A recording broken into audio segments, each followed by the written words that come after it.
Arratsaldeon, eskerrak gurekin egotxagatik. Muchas gracias por acompañarnos y buenas tardes. Bueno, me toca presentar esta charla que tenemos hoy de Janine Gutiérrez Guimaraes, nuestra curator desplazada en Nueva York y que en este caso está aquí como comisaria de la exposición que inauguramos la próxima semana. A partir del martes estará abierta al público. Una exposición retrospectiva, una retrospectiva que yo creo que se puede considerar histórica, dedicada a una artista latinoamericana, Gertrude Goldschmidt, mejor conocida como Gego, y que con esta exposición cierra la programación del museo, la programación de otoño del museo, es la última exposición que tenemos este año. Es una exposición que además entronca pues, muy bien con un par de vectores de nuestra programación. Por un lado, es una nueva exposición para ir conociendo mejor el panorama del arte latinoamericano, que en gran parte es también un gran desconocido y que hemos seguido en el museo con exposiciones como la que dedicamos a Lilia Clark, que comisaría también Janine, o la que dedicamos a Jesús Soto. Y por otro lado, es también una exposición que cumple la función de recuperar y de hacer más visible la obra de artistas, mujeres en este caso, que están pues, un tanto oscurecidas, ¿no? en la historia del arte y que pues, en ese vector, en ese tronco, pues, sigue la estela de exposiciones como la que dedicamos a Lee Krasner o a Alice Neal, por ejemplo, ¿no? En este caso tenemos este privilegio de tener esta exposición aquí, que ha comisariado Janine, que ha estado previamente en el Museo de Nueva York, donde ha sido pues, una de las exposiciones de la temporada y que para nosotros, como digo, pues es un placer tenerla aquí en el museo. Y hoy pues tenemos este anticipo de la exposición y tenemos la suerte de contar con Janine, que va a hacer una presentación tanto de la exposición como de la propia carrera de este artista, porque la exposición es una retrospectiva que abarca toda esa carrera. O sea que muchas gracias y que disfruten de esta charla. Janine.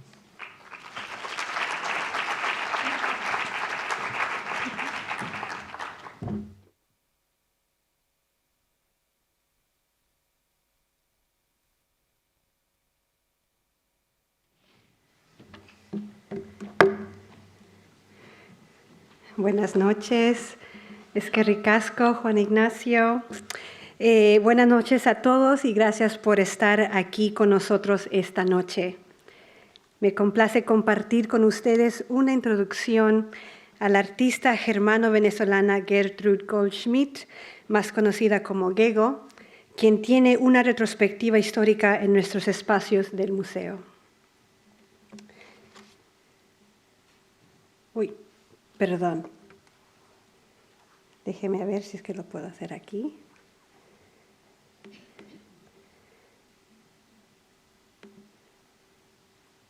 Perfecto.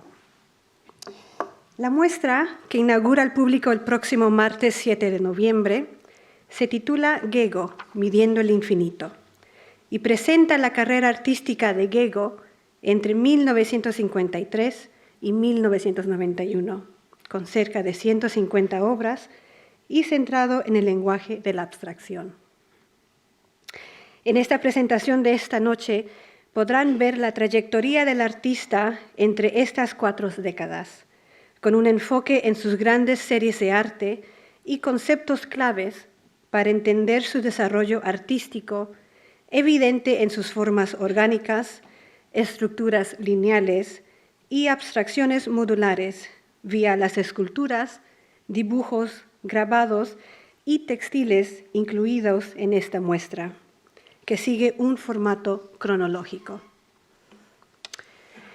Los invito para que tomen este recorrido de exposición conmigo y celebrar el legado de esta gran artista, cuyo impacto en el arte de la segunda mitad del siglo XX ha sido extraordinario, pero poco conocido. El museo agradece a la Fundación Gego y sus directores Tomás Gunz y Bárbara Gunz, hijos del artista, así como el consejo y el personal de la Fundación por su tremendo apoyo y colaboración a la exposición.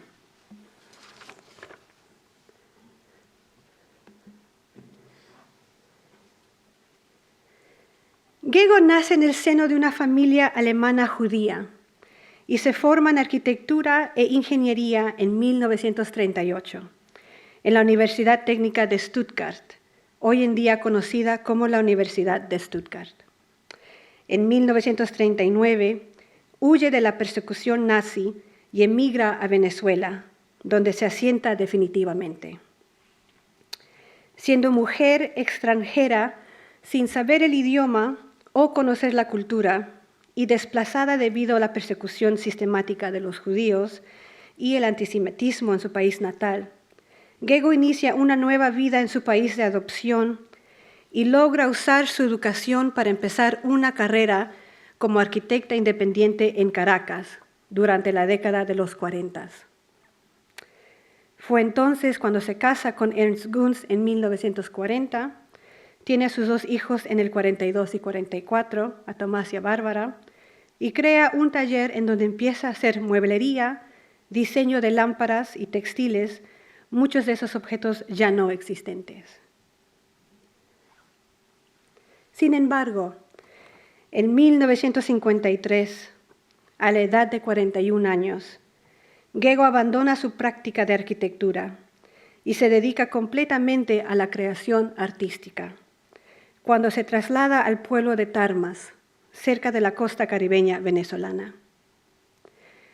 Ahora divorciada y viviendo con su nuevo compañero de vida, Gerd Leufert, que era artista también, Gego empieza su carrera artística bien tradicionalmente, con la representación del paisaje, las formas arquitectónicas y la figuración, como se observan algunos ejemplos que se muestran aquí. En estos dibujos podemos ver cómo ella está empezando a tratar las formas de las figuras, las líneas del bosque, las nubes del cielo y las estructuras de las casas como elementos geométricos e abstractos que se prestarán para su producción futura. En menos de un año, Gego evoluciona de lo representativo a la abstracción, y a partir de 1954, su obra se torna mayormente abstracta, como podemos ver aquí con esos ejemplos en la pantalla. Al desarrollar su práctica artística en su nuevo país, Gego adopta los conceptos de la abstracción geométrica venezolana, que se caracteriza por la pureza de la forma, la línea y por un orden geométrico. Entonces, a partir del 1957, Gego comienza a experimentar con la línea y en particular con el concepto de las líneas paralelas, que sustenta su pensamiento sintético de la nada entre las líneas, citando al artista, un principio fundamental en su búsqueda por hacer visible lo invisible, en donde el espacio vacío entre las líneas dibujadas tiene la misma importancia que la propia línea dibujada. Armonizando a conciencia el espacio positivo y negativo en sus composiciones abstractas, Gego logra un dinamismo que se ve acentuado por la naturaleza irregular, orgánica y fluida de sus líneas. A lo largo de la década, entrando ya en los 60s, Gego adapta los conceptos de cinetismo, un movimiento artístico enraizado en el país que evoluciona a partir de los conceptos fundamentales del arte cinético en Europa, cuya palabra viene del griego kinesis, que significa movimiento. Esta idea de las líneas paralelas también se aplican a sus esculturas de la época, como podemos ver aquí. En este periodo, y hasta los fines de los 60s, Gego comienza a experimentar con los efectos ópticos de la oscilación y la vibración y sintetiza sus exploraciones en torno a la luz, el movimiento y el espacio, que son temas dominantes en el arte cinético. Estas esculturas, en su mayoría de hierro y acero soldado y pintado, presentan elementos tubulares paralelos que forman planos geométricos y que se superponen o entrecruzan. Al observarlos, desde puntos de vista diferentes, generan una ilusión óptica de vibración y movimiento, alterando la percepción misma de los objetos, que también se conoce como el efecto paraláctico, en el que los objetos parecen moverse en relación con las cosas que los rodean. Otro punto importante de notar es que Gego depende mucho de la ayuda de herreros y soldadores, dado la materia industrial, como el acero y el hierro, algo que cambiará cuando empezará a usar otro tipo de materia y se convertirá más autónoma. Al desarrollar su práctica plástica en su nuevo país, Gego asumió los postulados de la abstracción geométrica venezolana de la década de 1950 y del cinetismo de la década de 1960, este último movimiento artístico manifestado al mismo tiempo que el país se industrializaba y modernizaba.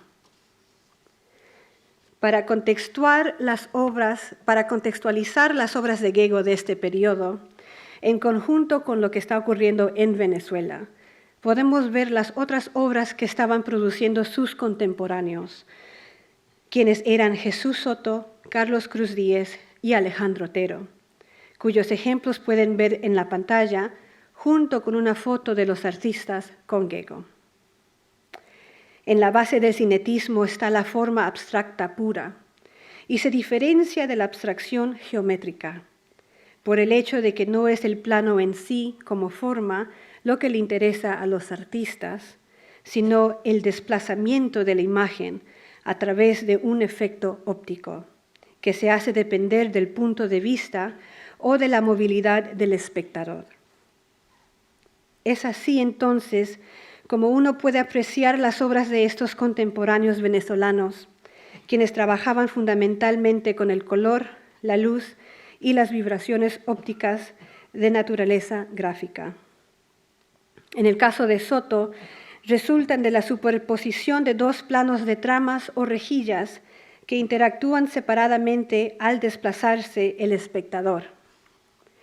Igualmente, la luz, el color, la atmósfera y el espacio se encuentran soportando la estructura de los planteamientos de Cruz Díez, cuya investigación se fundamenta en la irradiación del color, es decir, en la evidencia de que cuando dos planos de color se tocan, aparece una línea virtual más oscura en la zona de toque. En el caso de Otero, quien procediendo también de la pintura, plantea en su arte la reactivación dinámica de la relación de obra-ambiente, físico en sus obras de este periodo.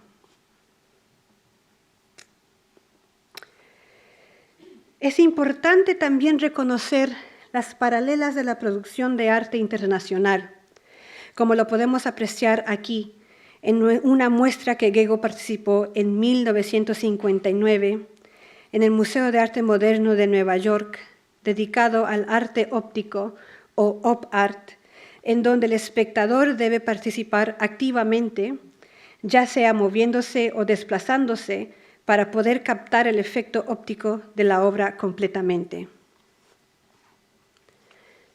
Aquí podemos ver obras de los artistas Frank Stella, Bridget Riley, Julio Leparc y Víctor Vasarely, quienes participaron en esta muestra, junto con los artistas venezolanos Soto y Cruz Díez, y por supuesto Gego, quien participó con su esfera del 1959. Entre 1963 y 1966, Gego viaja con frecuencia a los Estados Unidos para participar en talleres de grabados y para experimentar con la técnica, en un ambiente que ofrece las herramientas y espacio que no están fácilmente disponibles en Venezuela.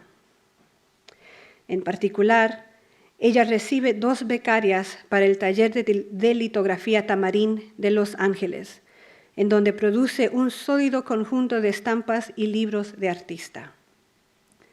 Como pueden ver, los grabados que produce en este periodo muestran su evolución en su indagación sobre la línea, la forma y el espacio así como su uso de nuevas técnicas y materiales. Estas composiciones litográficas muestran una gradación de líneas a distancias interválicas y desestabilizan el plano y el espacio que atraviesan la superficie pictórica desde sus fondos con tonos saturados.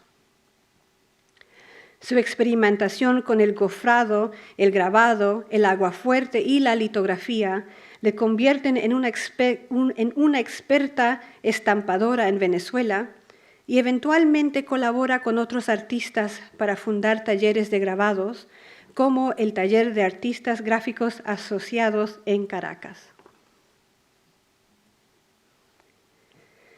Para contextualizar a Gego en el ámbito de grabado, es importante mencionar que el Taller de Litografía Tamarind fue casa para varios artistas internacionales, quienes buscaban un refugio de espacio para experimentar con la litografía en los 60. Entre ellos se encontraba Luis Nevelson, Annie Albers, Joseph Albers, Sam Francis, Ruth Asawa y Rufino Tamayo, entre muchos más. La técnica de la litografía, del griego clásico que es dibujar sobre piedra, consiste en la plasmación de una imagen sobre una plancha de metal o sobre la superficie porosa de una piedra caliza mediante un material oleoso. Los artistas que trabajan con impresión litográfica pueden lograr cualidades pictóricas como las pinceladas sueltas, tonos ricos y aterciopeladas y transiciones vaporosas entre línea, forma y espacio.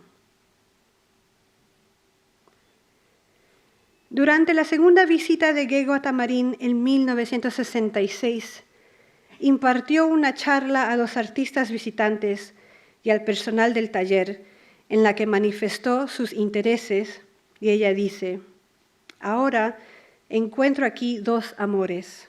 Uno es el trazo transparente, el otro es más bien un problema de diseño. Con el trazo transparente se refería al espacio entre las líneas, una huella o marca invisible que para el artista tenía tanta importancia como la línea física sobre la superficie pictórica, un concepto que ya había mencionado anteriormente. Con el problema de diseño, aludía a la compleja producción de litografías en grandes series impresas simultáneamente, a diferencia de las estampas individuales. Gego admitió que le faltaba más conocimiento del complejo proceso técnico de la litografía, y su segunda experiencia en el taller Tamarín fue un desafío, uno que inevitablemente mejoró sus ya prolíficas habilidades del medio de grabado y mostró sus poderes dinámicos y expresivos a través de gestos gráficos. Este libro de Gego que vemos en la pantalla, titulada Litografía plegada del 1966, fue creado en Tamarind y explora una narrativa visual uniendo estampas horizontales, individuales y plegadas irregularmente, que componen un conjunto continuo y alargado para presentarlo de pie como un biombo japonés, dice el artista.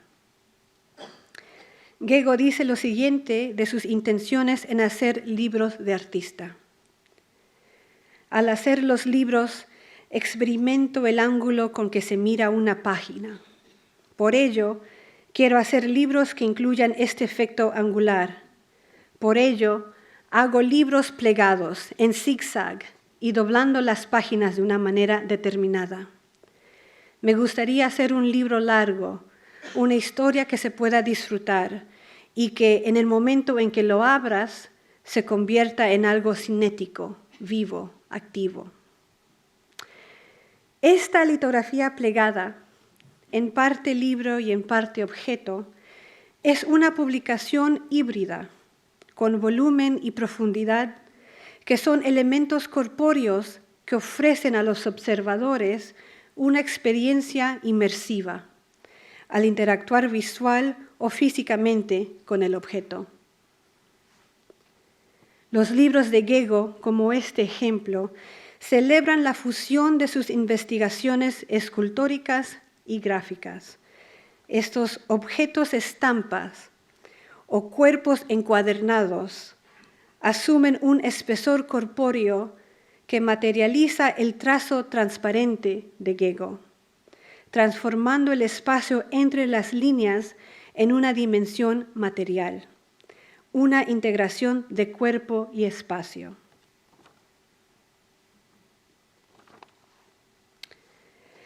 En 1969, Gego toma un nuevo rumbo, partiendo de su concepto de las líneas paralelas, para pasar a las reticularias o área reticular, término con el que designa diferentes formas reticulares, que son estructuras en forma de la retícula dentro de su producción en 2 y 3 dimensiones. Los dibujos sin título que pueden verse aquí datan de 1969 a 70 y son creados por Gego durante un periodo de intenso estudio y experimentación con el diseño de formas reticulares. Estas composiciones abstractas, realizadas en tinta sobre papel, presentan formas geométricas interconectadas, como triángulos y cuadrados, que en conjunto generan la impresión de una red o malla que se ondula. La fundación de sus estudios en la arquitectura, tal como sus investigaciones en la geometría y la abstracción, son evidentes en estas obras.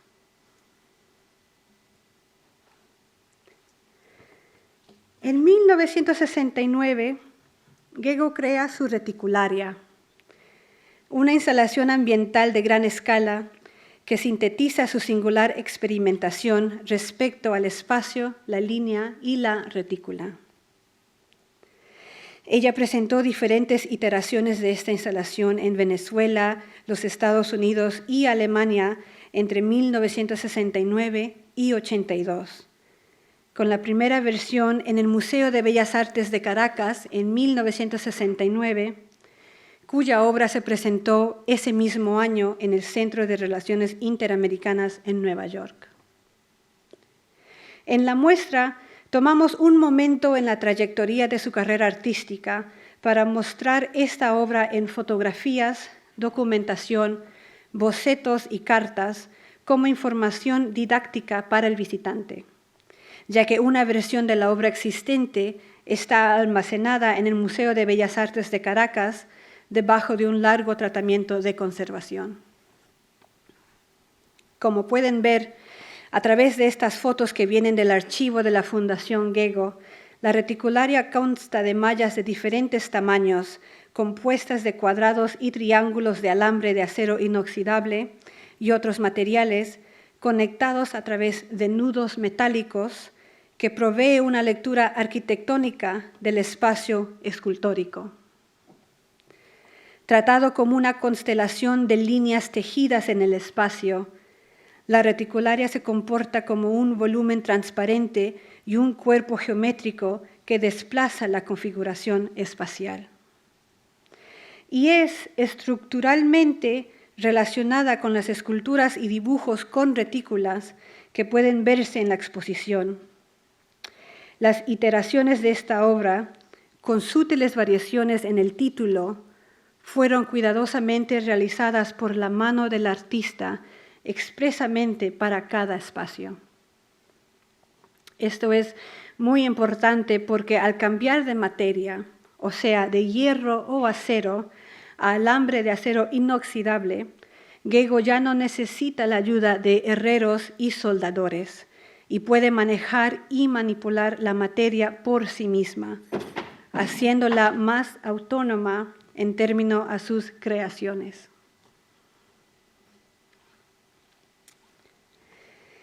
Con la reticularia, Gego entra a la escena internacional del arte.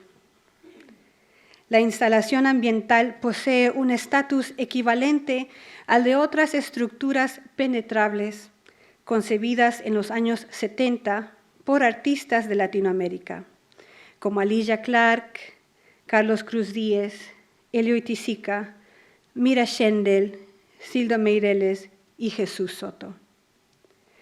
Estas obras en la pantalla, concebidas para ser entradas por el espectador y tratadas como esculturas inmersivas, forman parte de la tipología de instalaciones específicas in situ en el arte moderno de Latinoamérica de la segunda parte del siglo XX y demuestran la evolución del arte interactivo como formas contenidas ajustándose en el espacio real. Entre el 1969 y 76, Gego embarca en un periodo intenso de experimentación con su investigación sobre la línea, la forma, el volumen y el espacio. Ahora, con la aplicación de los alambres de acero inoxidable, más el concepto de la reticularia como áreas creadas a base de la forma reticular, Gego empieza a crear series de obras de una manera sistemática y metódica, en donde ella transforma la escultura tradicional y las convierte en estructuras colgantes en el espacio. Aquí vemos obras construidas a base del triángulo o cuadrado que siguen las tipologías en retícula y forman esculturas orgánicas y maleables. Gego famosamente dijo: escultura, formas tridimensionales de material macizo, nunca lo que hago yo. En este sentido, las estructuras espaciales y colgantes de Gego, como los ejemplares que vemos aquí, evocan nociones de la fragilidad, la gravedad, la tensión, la energía y la transparencia. Y sus obras tridimensionales intentan de disolver los planos físicos de dichas formas para obtener una transparencia e integrar el espacio de la estructura de todos los lados. O sea, podemos ver a través de sus formas, en donde el espacio del espectador atraviesa el espacio de la obra, y al penetrar la estructura se puede activar y apreciar la lógica de dichos puntos de conectividad. Una anécdota que me recuerdo haber leído en mis investigaciones sobre el artista fue sobre su formación como arquitecta, y dijo que había sido comprometida a dibujar líneas con un significado definido. En sus palabras dice: dibujaba líneas que siempre determinaban formas o espacios como símbolos del límite, nunca con una vida propia. A base de esto, uno puede entender la liberación de la línea aplicada en sus obras tridimensionales, como podemos ver aquí en su serie de troncos de los 70, en donde el artista experimenta con la estructura, el espacio, la luz y la sombra y la retícula para crear obras en el espacio que aparentan no tener mesura o límite, formas no cerradas. Su interés en la transparencia del volumen para apreciar una forma de todos los ángulos era clave, para entender sus sistemas estructurales que modulan el espacio. Las obras en sí se conectan a través de su propia transparencia, formando constelaciones de líneas entretejidas en el espacio y creando una gran malla reticular de conectividad hecha de metal. Este concepto de la conexión de las obras a través de su propia transparencia se logró en su primera retrospectiva en el Museo de Arte Contemporáneo del 1977, cuyas imágenes ven aquí, y en donde se aprecia las múltiples perspectivas de varias series de obras en donde todo se puede ver a la misma vez, algo que Gego misma quería hacer en su primera muestra y que también intentamos hacer eco en esta exposición a modo de homenaje.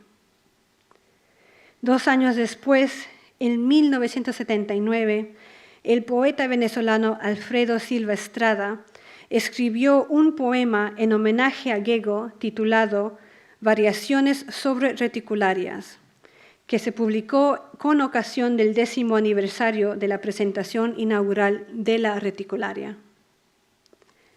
El poema aborda la experimentación de Gego a través de una metáfora que alude a intentar aprehender el infinito.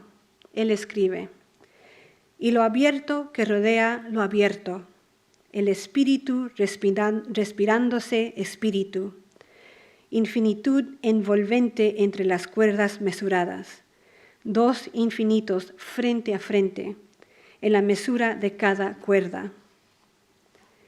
Sin embargo, el acto de medir el infinito resulta ser, en última instancia, una paradoja, pues el espacio y el tiempo ilimitados son de manera inherente y conmensurables.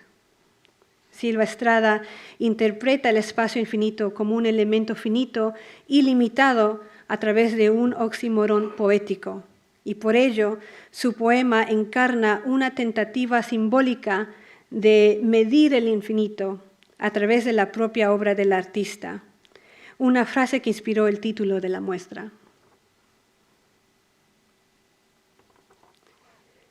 A finales de la década de los 70, siendo profesora de arte en el Instituto de Diseño Fundación Neumann, Gego publica con sus estudiantes un manual sobre la geometría titulado Espacio, Volumen, Organización, para estudiar la organización del espacio en volúmenes que ella misma está aplicando en sus lecciones para sus estudiantes. Es aquí cuando Gego empieza a producir estas esferas colgantes y de piso que están vinculadas con su fascinación por la geometría y que encajan en el marco pedagógico de su seminario de relaciones espaciales en la universidad. Con un balance de las esferas etéreas colgantes y las esferas de bronce del piso, que evocan a los domos geodésicos del arquitecto e ingeniero Buckminster Fuller, Gego puede construir un sistema de líneas compuesto de formas orgánicas en un espacio abierto. Tomamos aquí otro momento en el desarrollo artístico de Gego para mostrar sus proyectos públicos a través de fotografías y bocetos como información didáctica para el visitante en la muestra propia. Entre los 60s y 70s, Gego recibió encargos para espacios públicos de Caracas, en donde creó estructuras de escala monumental integradas con la arquitectura contemporánea de la ciudad.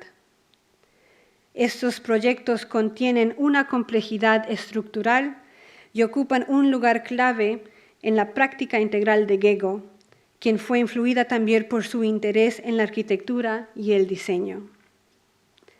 Para la muestra podemos mostrar fotografías de estas estructuras públicas juntos con sus bocetos dedicados a esas obras, para dar una visión general holística de su creación y múltiples disciplinas.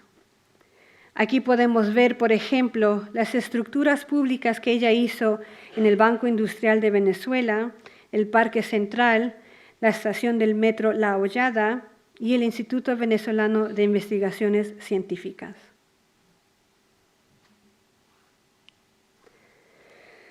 El interés de Gego por el concepto y el acto de tejer está presente en su lenguaje artístico. En la década de 1940, tras emigrar a Venezuela, Gego abre un taller de diseño de muebles, lámparas y alfombras, entre otros artículos, y durante los años 70 y 80, en distintos momentos, vuelve a experimentar con el diseño de alfombras y textiles. Las piezas que se exponen en esta muestra representan el retorno de Gego a las artes aplicadas, destacando en particular el gran tapiz colgante sin título en la izquierda de la pantalla, creado por la artista en 1987 y que muestra claramente su fascinación por las técnicas del tejido.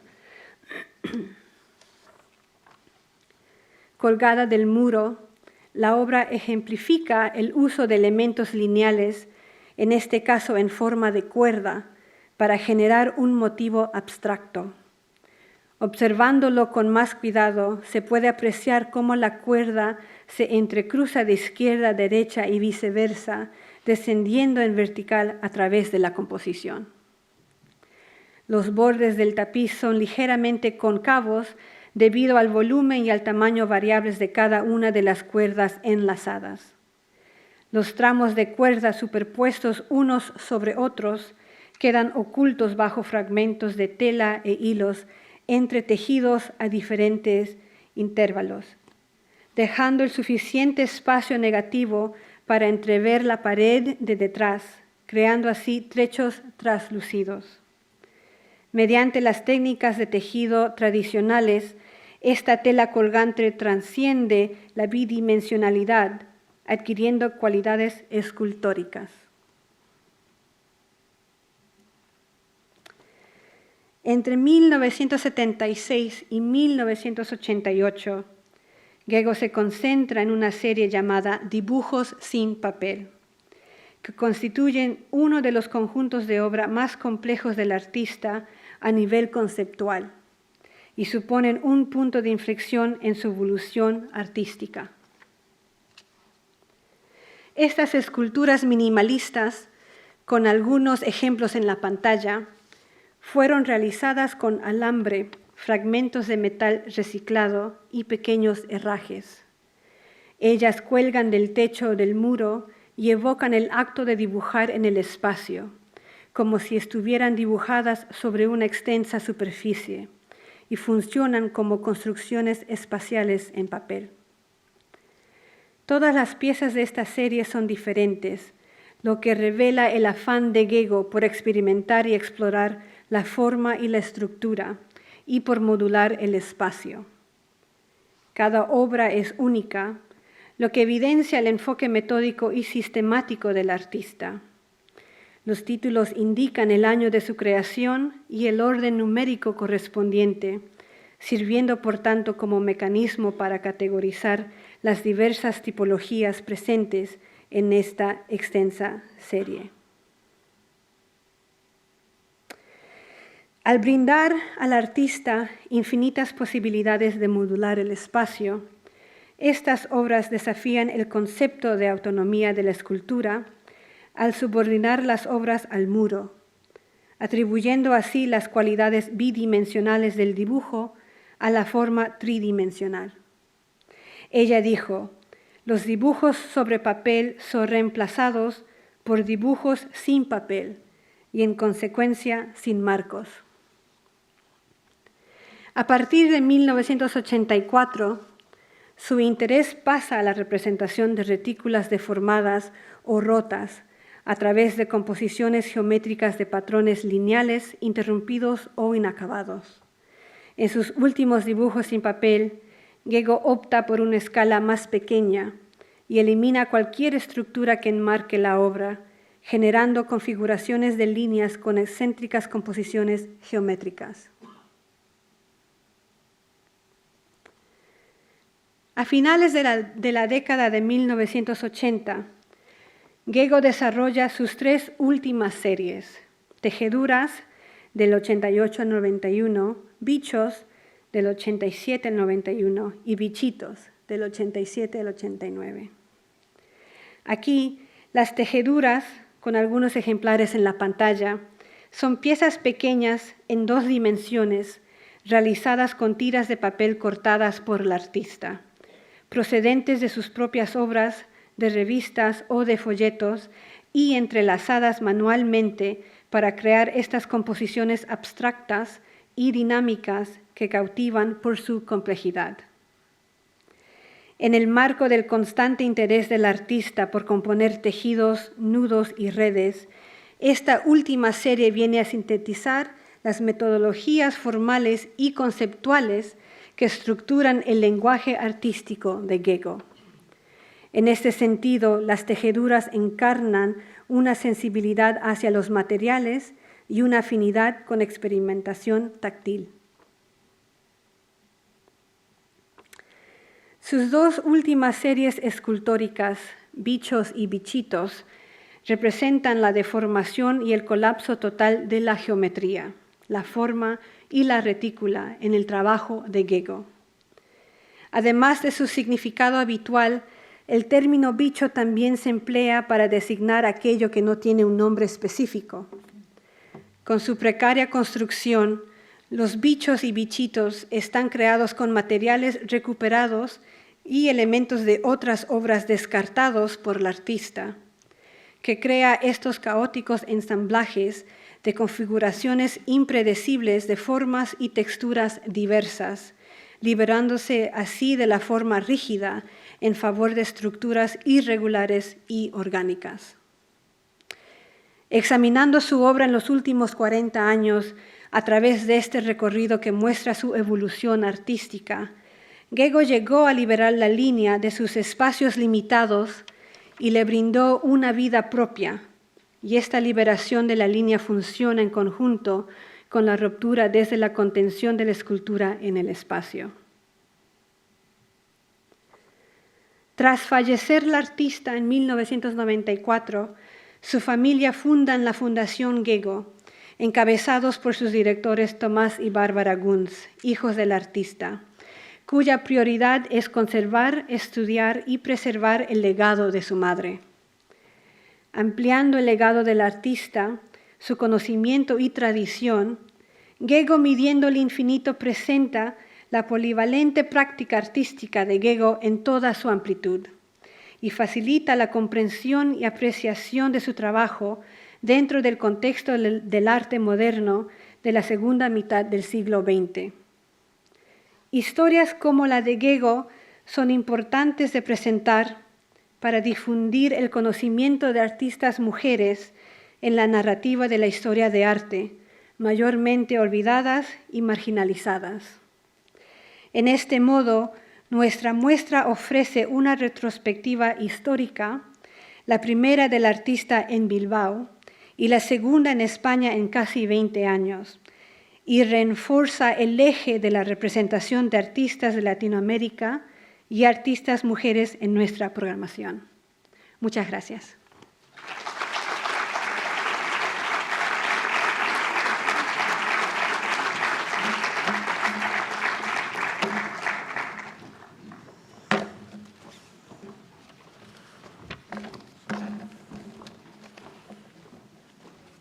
Ahora nos pasamos a preguntas. Si es que alguien tiene una pregunta, una colega mía vendrá con un micrófono. Gracias.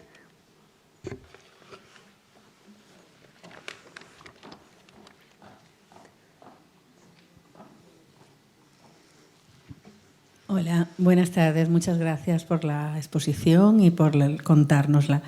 ¿Hay mucha diferencia con la exposición de Nueva York? Yo la estuve viendo en junio y ¿vienen todas las obras? Es si una nos gran puedes decir pregunta.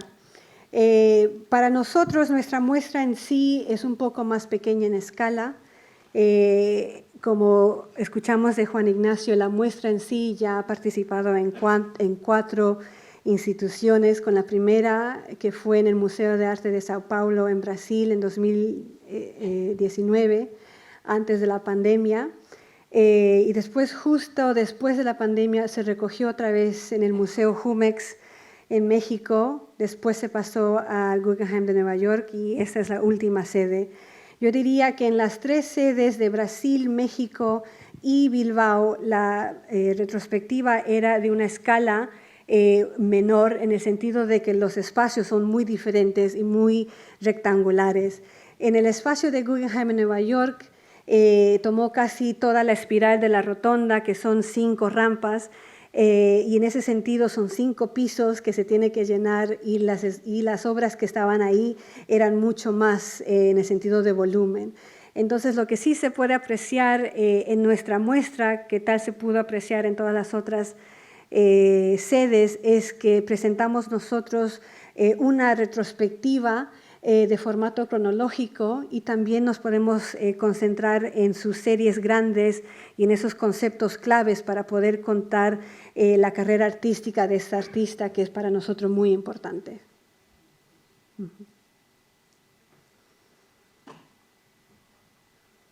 ¿Alguien más?